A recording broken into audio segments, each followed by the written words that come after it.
They said our sights were set too high. They said this country was too divided, too disillusioned to ever come together around a common purpose. But on this January night, at this defining moment in history, you have done what the cynics said we couldn't do.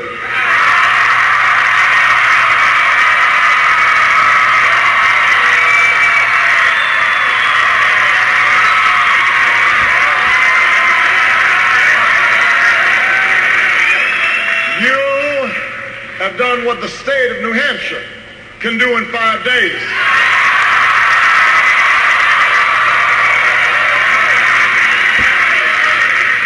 You have done what America can do in this new year, 2008. In lines that stretched around schools and churches, in small towns, and in big cities, you came together as Democrats, Republicans, and independents to stand up and say that we are one nation, we are one people, and our time for change has come.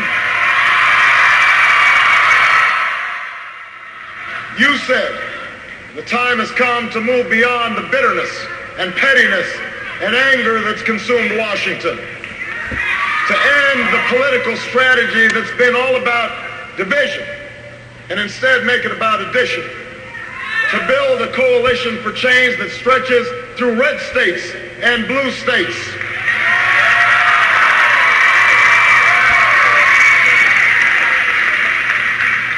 Because that's how we'll win in November, and that's how we'll finally meet the challenges that we face as a nation.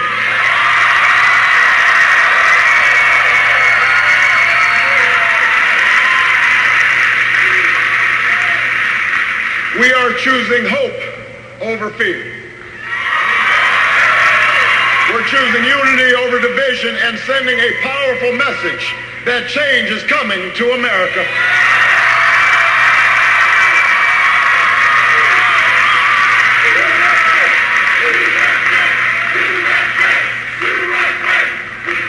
You said the time has come to tell the lobbyists who think their money and their influence speak louder than our voices that they don't own this government. We do, and we are here to take it back.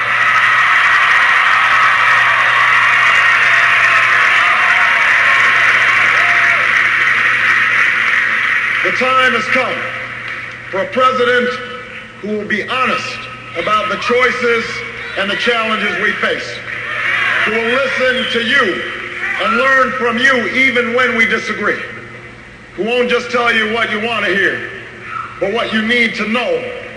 And in New Hampshire, if you give me the same chance that Iowa did tonight, I will be that president for America.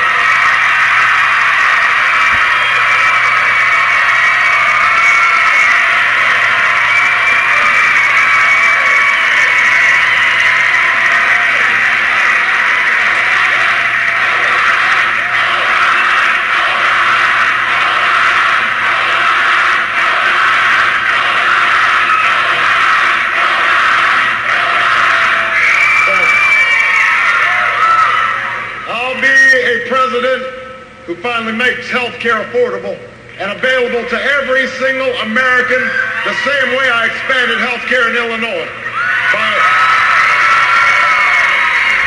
by bringing Democrats and Republicans together to get the job done. I'll be a president who ends the tax breaks for companies that ship our jobs overseas and put a middle-class tax cut into the pockets of working Americans who deserve it.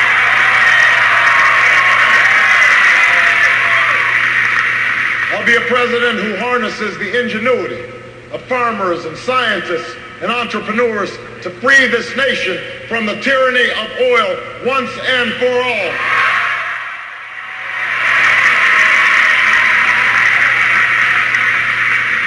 And I'll be a president who ends this war in Iraq and finally brings our troops home.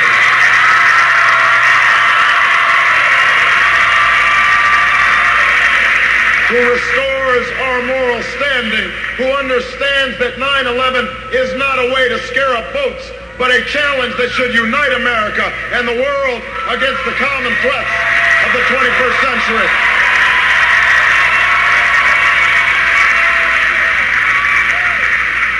Common threats of terrorism and nuclear weapons, climate change and poverty, genocide and disease. Tonight, we are one step closer to that vision of America because of what you did here in Iowa. And so I'd especially like to thank the organizers and the precinct captains, the volunteers and the staff who made this all possible.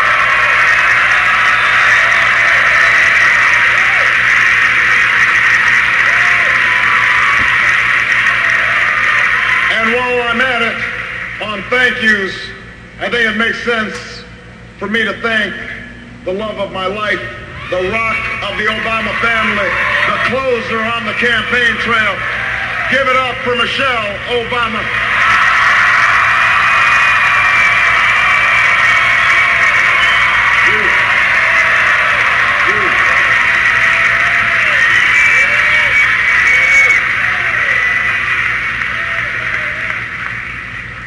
I know you didn't do this for me.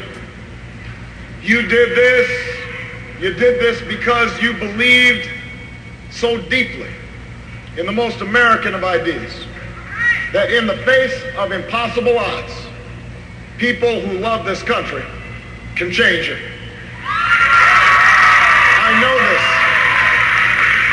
I know this because while I may be standing here tonight, I'll never forget that my journey began on the streets of Chicago doing what so many of you have done for this campaign and all the campaigns here in Iowa, organizing and working and fighting to make people's lives just a little bit better.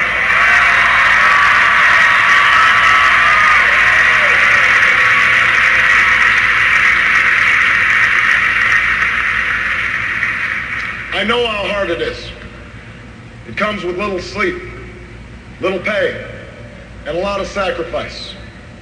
There are days of disappointment, but sometimes, just sometimes, there are nights like this. A night that years from now, when we've made the changes we believe in, when more families can afford to see a doctor, when our children, when Malia and Sasha and your children inherit a planet that's a little cleaner and safer, when the world sees America differently, and America sees itself as a nation less divided and more united, you'll be able to look back with pride and say that this was the moment when it all began.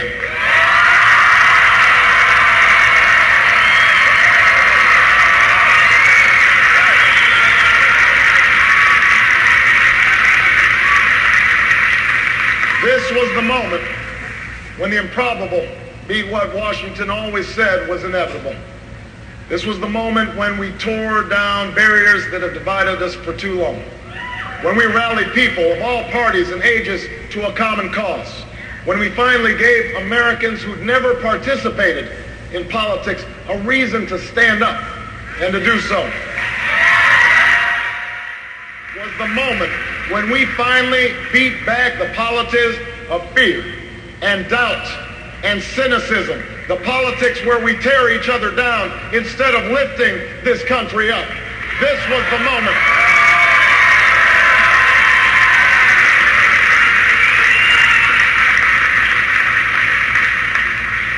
Years from now, you'll look back and you'll say that this was the moment. This was the place where America remembered what it means to hope. For many months, we've been teased, even derided, for talking about hope.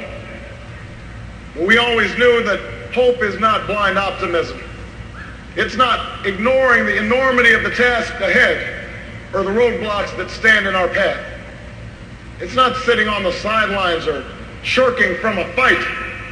Hope is that thing inside us that insists, despite all the evidence to the contrary, that something better awaits us if we have the courage to reach for it and to work for it and to fight for it.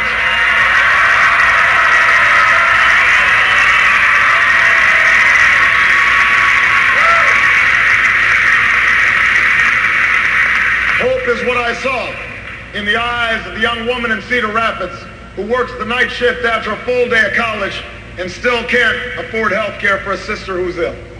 A young woman who still believes that this country will give her the chance to live out her dreams.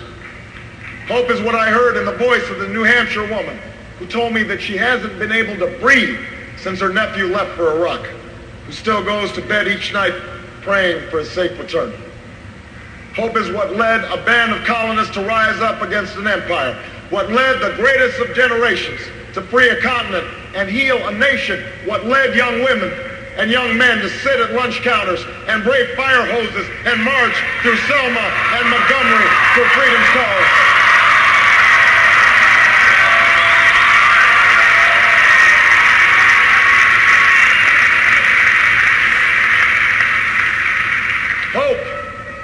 Hope is what led me here today. With a father from Kenya, a mother from Kansas, and a story that could only happen in the United States of America.